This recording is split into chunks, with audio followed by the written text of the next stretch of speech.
What's up, y'all? Here are my thoughts on Invincible Season 4, Episode 4. Wait, so Doc Seismic was able to control hell monsters. The creatures that he used last season are one thing, but how did he get literal hell monsters? Did he make a contract with Volcanica? I love her voice, seriously, but Volcanica talks way too much. What do you mean you've barely said a word? You said like 4 Shakespearean sonnets back to back. So does that give Mark points for heaven? He was immediately ready to check out Satan. That was the most hell of a boss line I could have ever heard in this show. Is this falling scene long? Yes. Do I like this helmet bit? Absolutely. Even demons care about looking clean for a battle. And never mind about the heaven points thing, since heaven is not confirmed to be real. I am hoping that this episode is just to save on budget with other episodes, with how everyone is just monologuing most of the time. This might be the most chopped and least threatening looking Satan I have ever seen. Why wasn't this the plan from the beginning? You brought the strongest person on the planet, why wouldn't you just have him fight Volcanica immediately? I'm glad Damien is returning with Mark, but please don't make his episodes be like this every time. I'm sorry, what happened to William's voice? This just sounds off. Yeah, that is an interesting question. Can superheroes just override any form of protection? I'm glad to see the yellow and blue suit back, and considering his mood in the last 3 episodes, it's good to see Mark smiling. And it's finally time for the Viltrumite War to begin. What's up, y'all? Here are my thoughts on Invincible Season 4, Episode 5. Screw Thraxa, this was Nolan's biggest struggle. And considering how both Debbie and Nolan's comic counterparts are way different from how they are in the show, I did not know how this scene was gonna play out, because in the comic, she originally forgave him easily. Sandra Oh deserves some kind of award for this scene. You can feel nothing but her anger. And Debbie has the biggest balls on the show to punch a Viltrumite until her fist bleeds. You're barely a photocopy. The writers were absolutely cooking this season. And my goat is finally on screen, and like I said before, as long as they keep Tech Jacket as a badass, I'm not gonna complain about what gender she is in the show. I'm not the only one who thinks she looks like Marinette from Miraculous, right? Why didn't the Galdarian Corps send a message about Alan and Omni-Man coming to Earth to recruit her? That is messed up that Nolan didn't even try to come check in on Oliver. Oliver, I will give you the Mark variants, but you barely helped against Conquest. Stop using him as a feat. So how did Nolan buy that beer? He was still a popular author before he was presumed dead, so I think he would be recognized unless he just didn't show his face.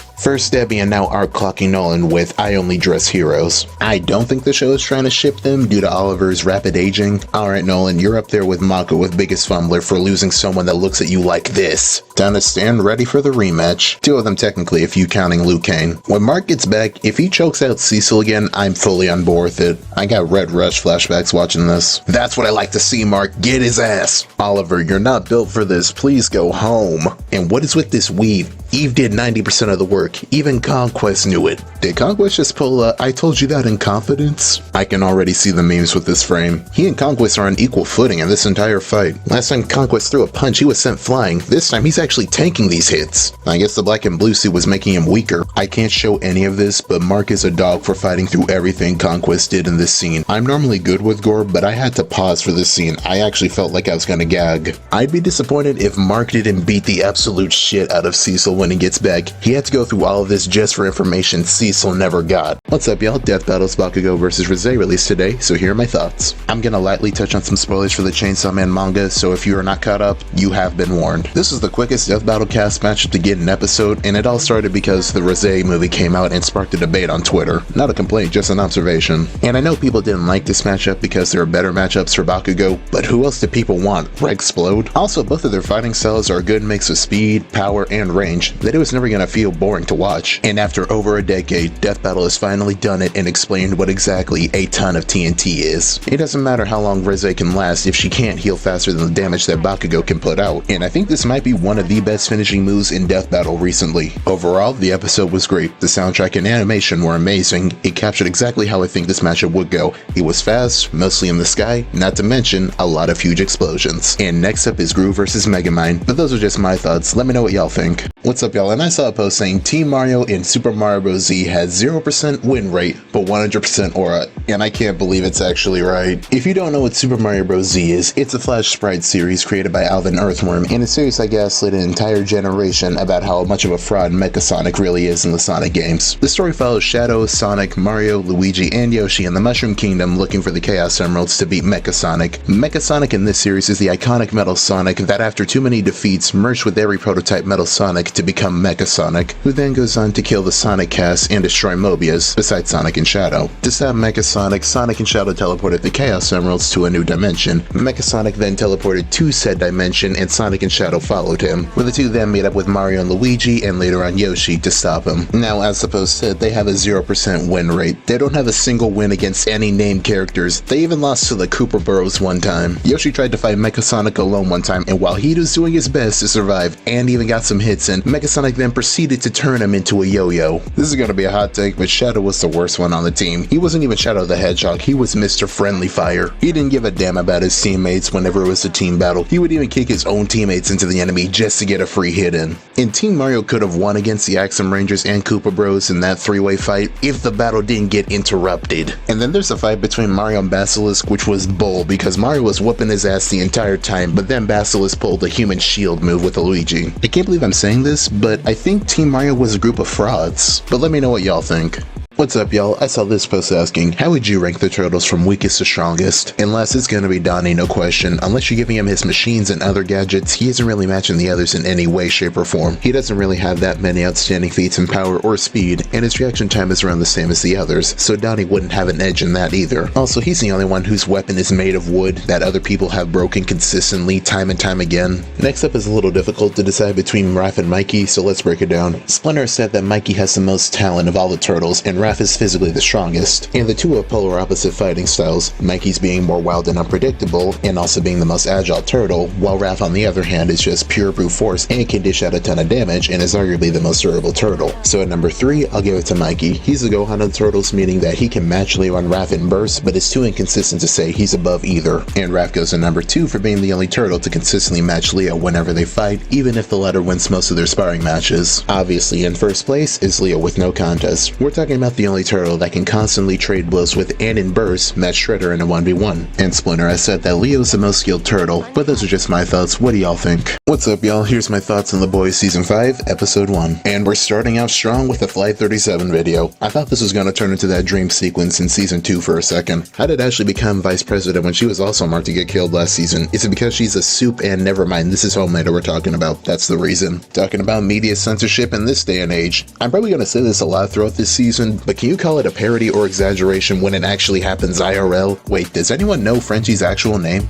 Okay, Huey, I see you. He's come a long way from Season 1, that's for sure. Listen, I don't care if I'm most likely to die from the fight. You are not about to literally whip me with your schlong without me doing something. I swear, working for Soups as a regular human has to take years off your life from the stress. Homelander was 2 seconds away from reaching his hand through his makeup artist just for being a little nervous. The writers missed an opportunity to call this podcast Fish and Fit. I swear, I got whiplash from hearing Kamiko talk. I love that she has actual lines now. I can't tell if Homelander genuinely believes what he says or he just wants other people to believe that he believes it. How petty do you have to be to off someone just because they liked a meme making fun of you in the past? And now we have a mega church hero. I'm surprised it took this long for one to be introduced. Okay, now I'm curious, what did Tyler the Creator do in The Boys for him to get arrested? I like that anyone showing any semblance of care to Huey looks like devotion to Homelander. He genuinely looks confused at the thought of mutual kindness. Out of all places, why would you hide anywhere near the ocean when you know that the deep is Homelander's biggest glazer and is actively hunting you? I like this conversation because while both of them have done terrible things, only one of them is actually trying to change and grow. I gotta wonder, while he hates Butcher, does Homelander see him as his #1 fan of sorts? With the way he talks, you'd think so. I'd normally say that MM is stupid for going after Love Sausage, but considering how he was captured, it's justified. Never mind what I said earlier, my chances of dying are way lower since MM won this fight. I love it when speedsters get a Quicksilver moment, so Homelander isn't faster than A-Train and can make sharp turns. First episode, he ruined Huey's life, and now twice over he saved him. And what ended up screwing him over was not repeating that same action that started the series. Last time Homelander grabbed A-Train, he was begging for mercy, so it's only fitting that his last action was laughing in the face of Homelander. Rest in peace, A-Train. What's up, y'all? Here's my thoughts on Invincible Season 4, Episode 6. How long has it been since Peter Cullen gave a war speech? The entire time during this speech, I thought Thedos was going to mention the Allspark. The man almost kills both of your sons twice, made one of them literally spill their guts, and you build a grave for him? Thank you, Oliver, for calling this BS out. I swear Alan can make a scene with any character amazing. He just has a great back and forth with everyone. We already see that the Viltrumite shop has a 100% 100% success rate, so why not just use that on this alien? I don't know where Oliver got this confidence from, because he's barely got a hit on any Viltrumite, and I'm not even talking about Conquest. He needed this training sooner. I swear, never let Nolan play any decision-based game. He's choosing every terrible voice option. This is a weird change because in the comic, Nolan did visit Oliver too. He's actually the one who insisted that Oliver join him and Mark in the war. You called my mom a mistake. What makes you think I want to reminisce her with you? I don't know why people are surprised at Alan addressing Talia like this when it's been established that they keep their relationship professional in front of people, besides Nolan of course. The Go Battle Beast is finally here. Battle Junkies are my top 5 favorite character archetypes. I love this montage of Oliver and Nolan training and bonding. It kinda reminds me of Nolan and Invincible throwing baseball in season 1. I kinda figured they weren't gonna ship Zoe and Oliver, unless it's just supposed to be a reference to what happens in the comic. The writers really said here damn with that beard exchange between Mark and Oliver, since they can't give it to this version of Tech Jacket.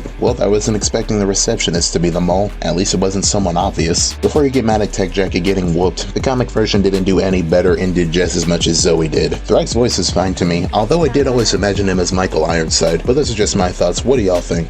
What's up, y'all? And Amazon's TV had requested that a Mass Effect series should be written to appeal to the non-gamers. I'm not a Mass Effect fan, nor have played the games, but what would be the point in writing a series like this? It'd be like writing a Lord of the Rings series that appeals to non-readers. Sure, a non-gamer isn't gonna understand if something's a reference, but they can still learn the lore of the series if it's presented in the right way. When you try to write a game adaptation that doesn't appeal to the gamers, you get something like the Yakuza and Halo series, which just use the name of the characters and barely use anything from the games besides a few weapons and names of the characters. And if you don't want to do a one-to-one adaptation, that is fine in my opinion. The Fallout show was good and it used original characters, but it still followed the lore of what happened in the world, similar to Cyberpunk Edge Runners, which is able to complement the game and vice versa. Not to mention that watching a mostly faithful show can encourage a non-gamer to possibly check out the game, kinda like how Harry Potter encouraged people to go read the books. At that point, just don't put the name Mass Effect and call it something else. Same thing for future adaptations that want to appeal to non-gamers. What's up, y'all? Here are my thoughts on The Boys Season 5, Episode 2. Minus the piano following on Oh Father's Words, I got weirdly nostalgic from my old church. I like it, but I'm never gonna get used to hearing Kamiko speak. You think that someone who's almost as durable as Homelander would be near or in the 7, and if that's the reason why he's been inside, it's not like VOD hasn't covered up anything less obscene. I think I'd be okay with the virus if it wouldn't potentially infect humans too. It would then just be a meaningless double-edged sword. Listen, it seems like it's been a day at most since the Freedom Camp escape, and they're all wearing the same clothes, so no one has showered. To quote Berlisi,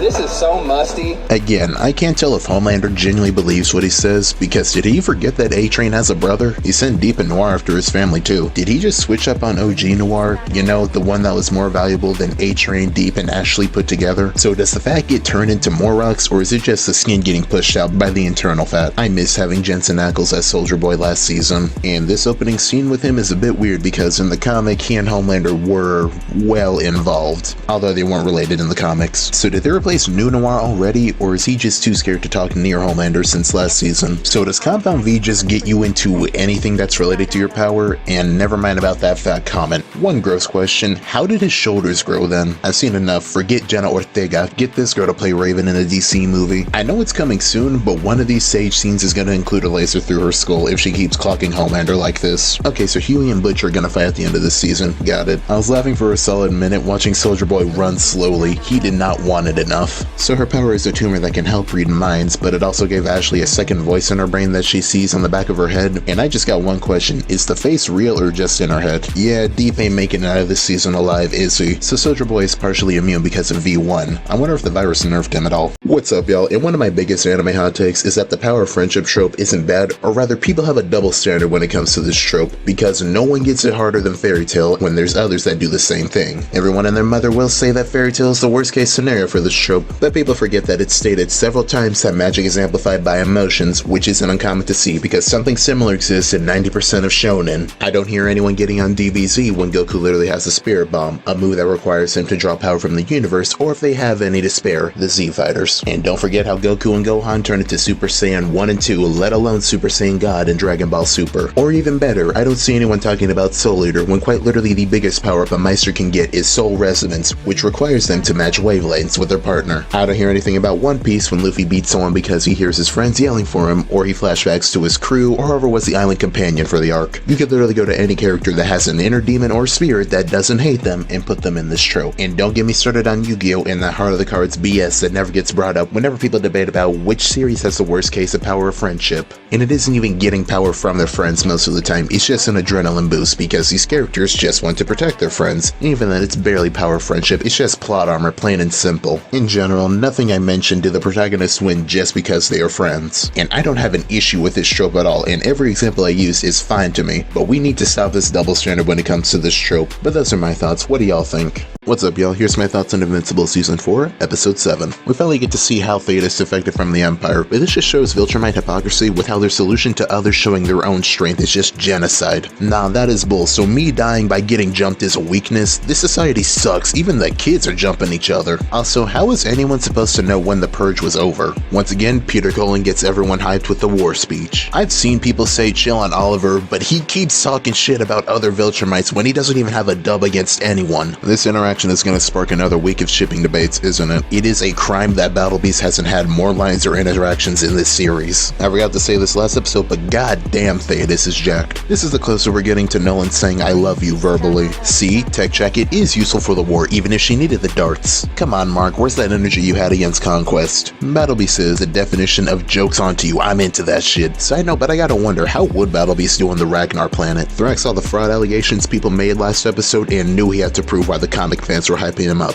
Okay, maybe I've been underestimating Liu Kane's strength. She may not be one of the main fighters, but Tech Jacket support was necessary and needed for this battle. Oh god, I know the fandom is gonna have a lot to say about Initia's look at Mark here. Look at this man's eyes. He was on nothing but demon timing this episode. So assuming that each of them were going the same speed and applied the same amount of force, Mark, Thetis, and Nolan are roughly around dwarf planet level. Rest in peace, Thetis. You can finally rest with the Allspark now. The Viltrumite job has a 100% success rate for a reason. Why don't they just spam it? And they went to Earth. I'm not ready for this season to end yet. What's up, y'all? Here are my thoughts on The Boys Season 5, Episode 3. This entire scene just reminded me of Brightburn, but damn, Ryan caught one body and now has no issue catching more. Just like with Ryan's first rescue, Homelander can't let anyone have the spotlight over him. Okay, so Odessa babies didn't get shot with V1 like I thought. Where are the other Gen V kids? They made it a big point at the end of Season 2 that they'd be joining the Resistance, and that Marie could be stronger than Homelander. Shouldn't the first place they look for V1 be where they found Soldier Boy, assuming that Compound V can be extracted from the blood? He's in a room with two suits, where one hates him and the other he killed his dad, and earlier in the season they were joking about his plot armor. I feel like the writers might kill Huey in an anticlimactic way. A man in power who preaches about the Bible but puts himself above Jesus. Could you imagine if that actually happened? I still blame Mallory for this. She handled that situation in the worst way possible. I don't even know why I'm surprised at him bathing in milk. They're giving these two a lot of screen time lately, so one of them is dying, right? My money's on Frenchie. I get it, Homelander isn't the true villain because money, corporations, and capitalism are the roots of all evil. They've been saying this since Season 1. Oh no, who could have saw the Deep telling Maverick the truth about Translucent coming? Weird how soups that clearly have super strength go for throws over punches that can literally knock someone's head off, or better yet, go for a neck snap like Starlight just did. Okay, so not even Homelander believes everything he says. It's been so long since Season 3, so it feels nice watching someone actually damage Homelander. And I called it a while ago, Homelander was punching down on Ryan in the trailer. I just didn't think it would happen so soon. What's up, y'all? Here's my thoughts on the Invincible Season 4 finale. You gotta respect Tech Jacket for being a ride or die, and I also just love this failed attempt at rage baiting Mark and Nolan. So can Cecil get Mark a therapist, preferably one that deals with heroes? I understand what Nolan wants to say, but he consistently chooses the wrong dialogue and physical actions. Eve got thick and Mark didn't even care.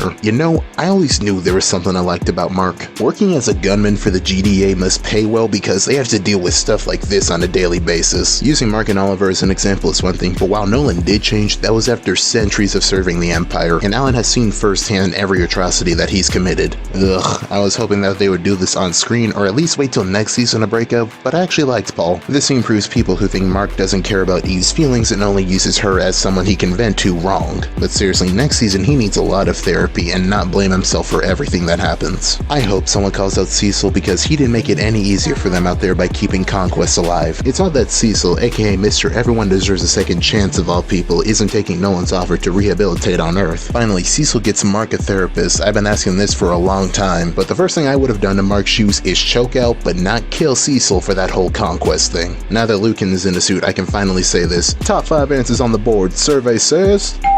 General Krieg is gonna eat his own words with that "we don't change our minds" comment he said in season 2. I'ma say it now, Mark did the right thing. In the comic, Nolan was at least with him when he met Thrag on Earth, so while there would be a very low chance of winning, there would still be a chance. But he was alone and once again put on the spot to make a decision. The world barely survived the Invincible War, so calling a truce is the most logical solution. It's odd to hear Optimus Prime advocating for genocide. I'm ready for season 5, and not to spoil, but be prepared for the most drama-filled, soap opera-esque, and online ranting season of the show. What's up, y'all? Here are my thoughts on The Boys season 5, episode 4. Do you know how crazy and delusional you have to be to make a conspiracy theorist and biggest worshiper of you give you the side eye? Soulja Boy's beef with Homelander has me dying. The thought of Homelander living as long as him makes him sick. What is with everyone? They're acting a lot more open with their thoughts than usual. Does the virus also cause a personality shift with humans when they are near it? I had my speculations, but wasn't 100% sure that New Noir was replaced, although my theory was either that his lips were literally sealed or he was too scared of Homelander, but no, he's just really committed to method acting. Okay, so the Ashley in the back of the head is a thing that people can actually see, but only Ashley can hear it. A megachurch leader using most of the donation money on himself, which caused bankruptcy? That's never happened before.